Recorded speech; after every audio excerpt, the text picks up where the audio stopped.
Sony se lance sur le marché des tablettes avec deux concepts innovants, dont celui de la Sony P, qui est une tablette pliable avec deux écrans tactiles.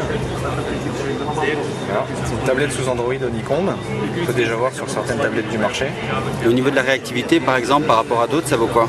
Techniquement, aujourd'hui, on peut dire que c'est la tablette la plus réactive qu'on a vue sur Android 3.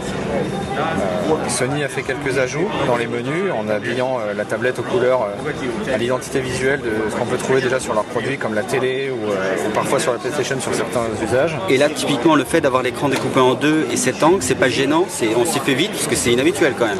Voilà, Sony apporte un peu plus de fluidité, donc après c'est un coup à prendre, mais le passage entre les deux écrans est très fluide. Sony pense quand même que ce serait bien d'avoir un écran, une séparation un peu moins large, mais déjà c'est pas très gênant pour l'instant. Ce qu'on peut voir aussi, c'est que Sony apporte sa propre touche en plus des couleurs et de l'habillage à plusieurs applis qui seront propres aux tablettes Sony, surtout sur le multimédia parce que Sony fait beaucoup dans la vidéo, le cinéma et la musique.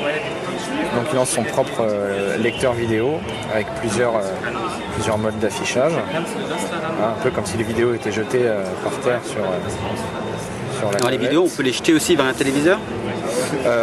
Et alors oui, justement, on a un mode DLNA qui est un protocole de partage de fichiers qui permet de littéralement, on va dire, presque jeter en fait une vidéo, une musique ou de la lecture photo directement sur un téléviseur Wi-Fi compatible DLNA, pas forcément du Sony, qui permet d'afficher en moins de 5 secondes le contenu de la tablette sur l'écran du téléviseur.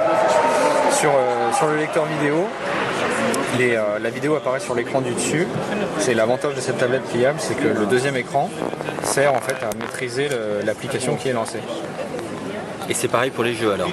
Pour les jeux, c'est pareil. Alors, on a bien sûr les jeux de l'Android Market, qui sont bien connus par les utilisateurs Android, mais on a aussi, surtout, Sony oblige, on a le PlayStation, les jeux PlayStation, qui sont surtout des jeux de PlayStation 1, mais qui sont modifiés visuellement, qui sont beaucoup plus jolis que ce qu'on pouvait trouver à l'époque sur PlayStation. Donc la tablette sera fournie avec deux jeux PlayStation. Pour la France, ce sera Medieval. Là, on a pour la démo, on a Crash Bandicoot.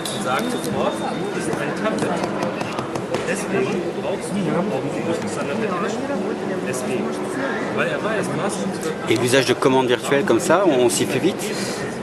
Oui, parce que pour le coup, la Sony P se prend un peu comme une console de jeu, comme une grosse Nintendo DS. Et les boutons tombent bien, sachant qu'ils sont paramétrables en hauteur et en positionnement. Et on se retrouve donc, voilà, avec le jeu qui s'affiche sur l'écran du dessus.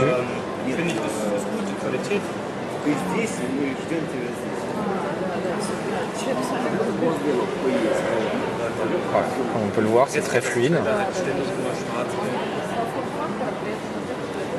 Et je suis pareil, on était sur le jeu vidéo, Android oblige, on est aussi sur la gestion du multitâche, quelle que soit la tâche qu'on a lancée. Donc on peut voir là toutes les tâches qui apparaissent, qui ont déjà été lancées, on peut revenir dessus, donc voilà. Le Music Unlimited qui sera le nouveau magasin de musique de Sony. On a également la gestion des emails qui bénéficie des deux écrans avec le clavier qui s'affiche sur le bas de l'écran et le mail qu'on est en train d'écrire.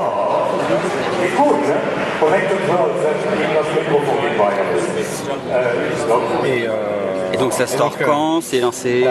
La tablette Sony P sera disponible vers le mois de novembre pour un prix de 599 € avec une capacité de 4 Go et elle sera 3G. Et toi t'achètes? Pourquoi pas?